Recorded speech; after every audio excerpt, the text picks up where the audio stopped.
So production and dedication.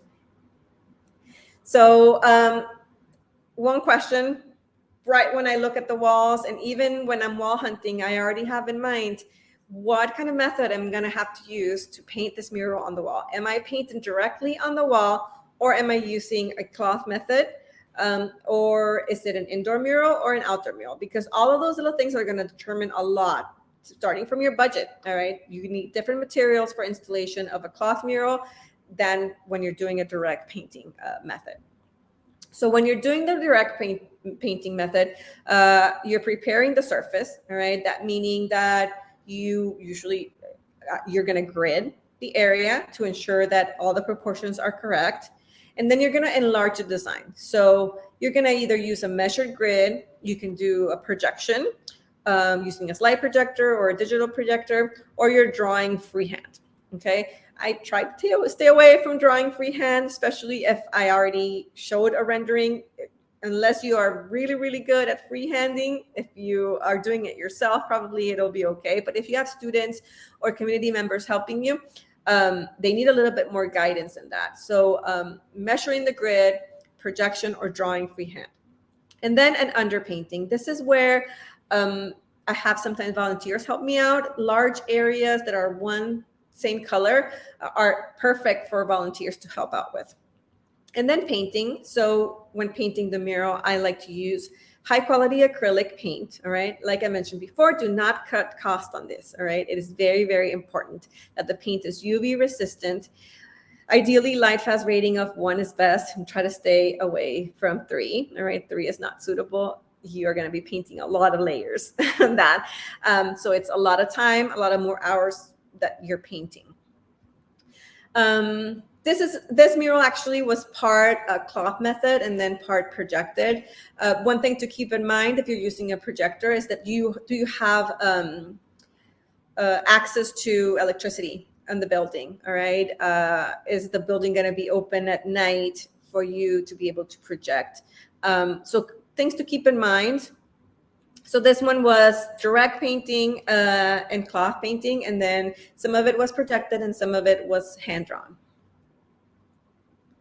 And then with the cloth method, so this is where I have more experience with. The cloth method is really nice because it helps, it makes it possible for anybody to participate, from students, kids, senior citizens, which is a great liability to have them on scaffolding or in ladders painting. So with this, you can actually paint on the table, paint on a wall. It's great because you can paint inside, so the weather really doesn't affect you. And then it's the same sort of like as the grid. You kind of divide it in sections. So you have a mural section that then comes together as a sort of a puzzle, and it gets installed as a wallpaper. Once it's installed, it goes up, like I said, like a puzzle. And then I like to look at the mural and do final touches at the actual site. And like I said, this allows everybody to paint. This is also great if you're having community paintings, because these cloths can be moved everywhere and everybody has access to them.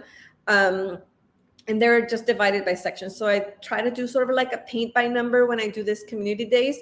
And then I take those panels back to the studio and do any final touches as needed.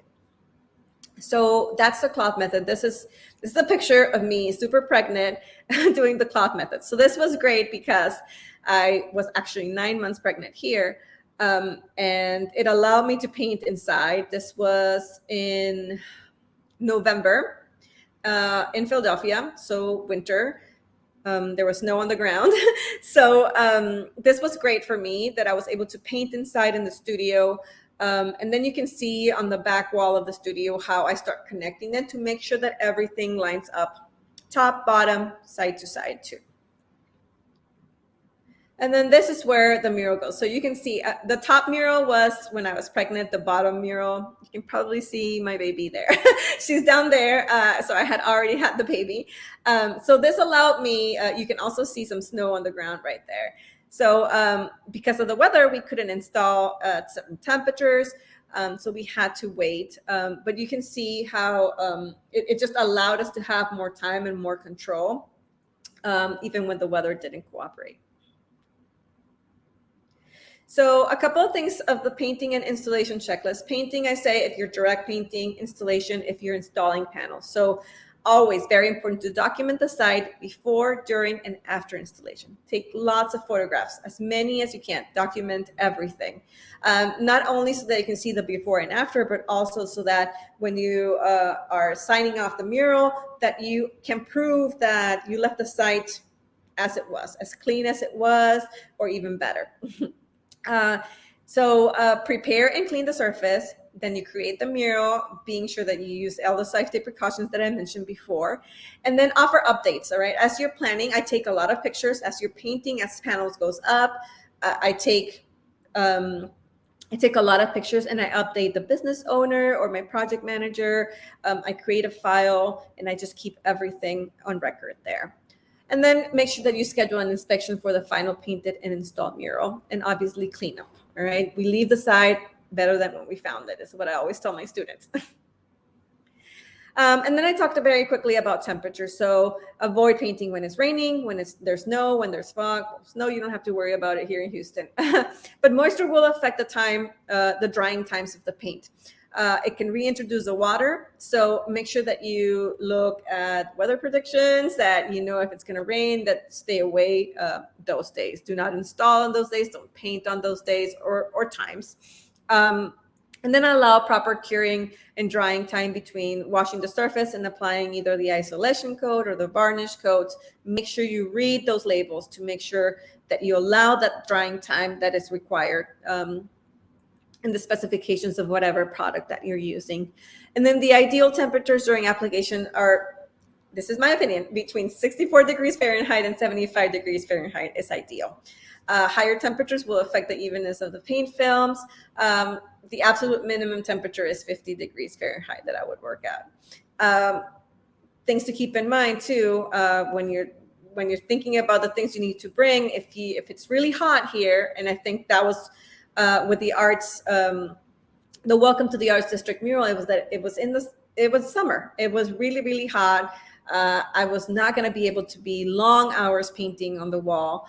And I had a deadline. So for me, the best decision that I could have made there, what I thought was the best decision, was to paint on cloth, and to then, because it was an aluminum siding wall, to attach panels, attach the cloth to panels, and then attach the panels to the wall. Now, that being said, yes, it could have been easier to paint on the wall, not a lot of measurements, not a lot of very specific angles and things like that. But it was what was going to work for me to be able to complete the mural in a timely manner. So really work through the different categories to figure out what works best for the project that you have in mind.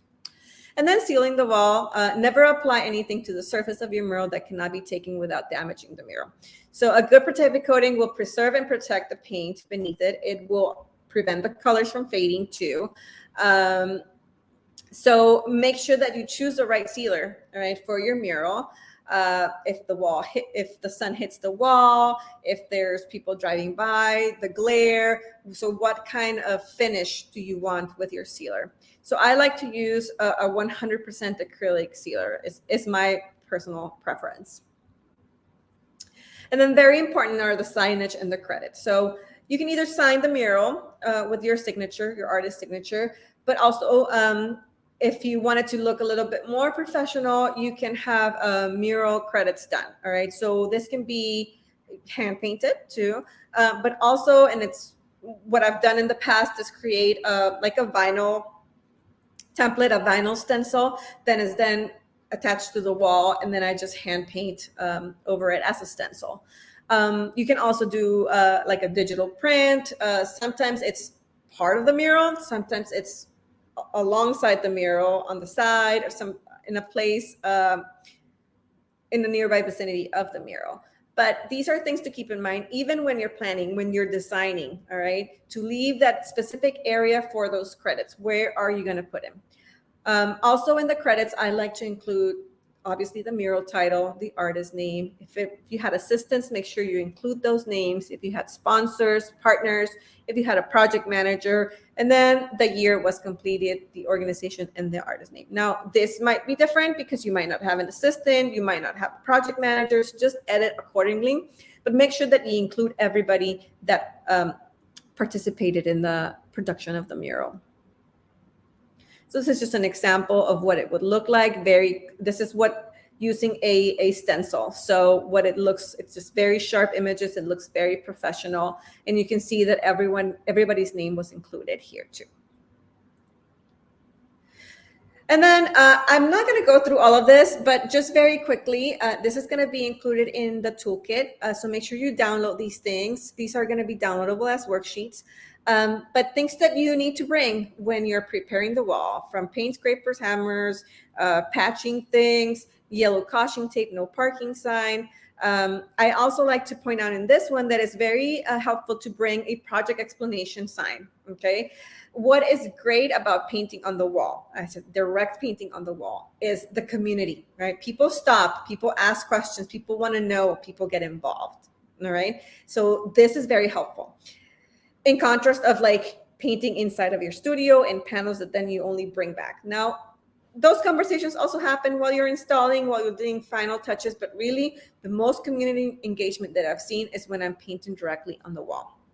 But having that project explanation, if you're not there and people stop by and they want to know what's happening, they can see it, they can read it through there. Priming the wall. So this is just a list of all the things that you need, from rollers to extension poles to buckets of water, keeping in mind where you're going to wash these things, where are you going to store them? Are you going to do a second coat the next day? Do you need to bring plastic bags or trays to keep the things from drying? All things to keep in mind. And then drawing out the design of the wall. So this list is going to be different if you are doing the grid method or the projection method, but really trying to be as prepared as you can, as I mentioned before. Bringing the color print out of the wall. I like to send it to print in a large scale and grid it already. I like to number and letter my panels. So I have A, B, C, D, E, F, G, and then I have A1, A2, A3, A4 as I go through, so that everything is really, really organized. I always like Ziploc bags. I bring them because sometimes I lose lids of containers where I keep my paint. They fly away. This will keep the paint moist and not drying out. And that's another thing that you need to consider when you're painting outside in the Houston heat in the summer. But just go through these lists, and then painting the mural, protecting the side, having drop cloths, what kind of paint to use, and things to buy. So just make sure that you have everything that's on here. Other general supplies are very, very important. Sunscreen, chapstick, raincoat, hat, poncho, having lots of drinking water, not only for yourself, for any volunteers, for your assistants. If you have scaffolding that's movable and you're going to leave it there, having padlocks and chains to secure it. And every night, really just kind of closing down the shop, making sure everything is put away, is very, very important too.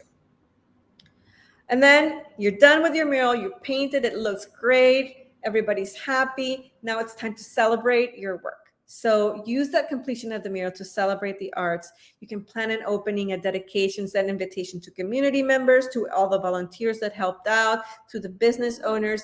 And then if you can, make a speech, present, explain the mural. If it's representational, I've found that it's really helped when you explain it as an artist and they hear from you about how you came about, how did you get to that point, what was the process like during the mural celebration. Press releases, important. So make sure you document everything. And then maintenance practices. So essential to plan from the beginning, like I mentioned before in your contract, who's going to take care of the mural after completion? For how much time are you responsible for any damage on the mural? When you're painting, I actually keep a formula Excel spreadsheet of every color that I mixed for the mural, how much I used of each one. So when I say a lot enough hours of planning, and I mean a lot of planning hours, But think about who will check the mural, how will they notify you? So make sure that that the business owner has your updated address information, phone number information, and the contract should clearly outline who's going to be in charge of maintaining the work, of fixing it if something happens. And just make sure that if you're the one that's going to take care of it and you're responsible for a certain amount of time, be specific on the amount of time and make sure that you allot that in your budget too. And then you just have a checklist. You have final photographs taken and documented. If you're a great photographer, you can do it yourself. If not, hire someone. They might have different views on how the mural looks like. Take pictures of yourself with a mural too. And then maintenance requirements. So like I said, having my color formulas in case they're needed. The artist contact information, and then the public launch of the mural, have press and community event, and then inspect seasonally the mural. I like to go back and see how the mural is going, make notes. If some colors are fading, I make notes of which colors are fading so that in my next mural, I have that in mind. So really, what's gotten me to the point where I am in mural, and I still have a long ways to go, is looking at what I've done in the past and learning from those, taking those things as learning experiences, those little mistakes that I made, or why didn't I think of that? I always make notes and then I apply those things to my upcoming projects. And that's about it. So I hope that you will be able to learn a little bit about my experience in the mural making process, that I am encouraging you to apply to these RFQs and RFPs, and to just involve the community. Really, those are the most significant murals, the most appreciated murals, successful murals, the one where it's not only your vision, but you involve the community.